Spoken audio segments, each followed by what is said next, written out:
Top quality और consistent performance के लिए सिर्फ सिल्वर पंप नाम याद रखना। નમસ્કાર, 1 વાગ્યાના સમાચાર સાથે હું છું હિના। બુલેટિનની શરૂઆત કરવી છે મહત્વના સમાચારથી। સૌથી પહેલા વાત કરીએ મુંબઈથી અહેવાલ પ્રાપ્ત થઈ રહ્યા છે। અલીબાગ નજીક દરિયામાં બોટમાં આગ લાગી હોવાની વિગતો મળી રહી છે। આપને સંપૂર્ણ વિગત આપી દે કે જ્યાં ભીષણ આગ લાગતા માછલી પકડવાની બોટ બળીને ખાક થઈ ગઈ। બોટમાં 18 થી 20 લોકો સવાર હોવાની પ્રાથમિક માહિતી છે। સદનસીબે બોટમાં સવાર તમામ લોકોનો આબાદ બચાવ થયો છે। શોર્ટ સર્કિટના કારણે આગ લાગી હોવાનું અનુમાન છે। સ્થાનિકોની મદદથી બોટને દરિયાકાંઠે લાવી આગ પર કાબુ મેળવી લેવાયો છે।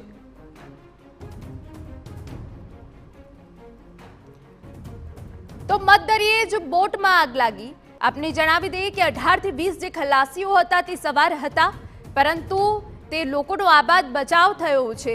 ભીષણ આગના કારણે 80% બોટ બળીને ખાક થઈ ગઈ છે। બોટમાં શોર્ટ સર્કિટના કારણે આગ લાગી।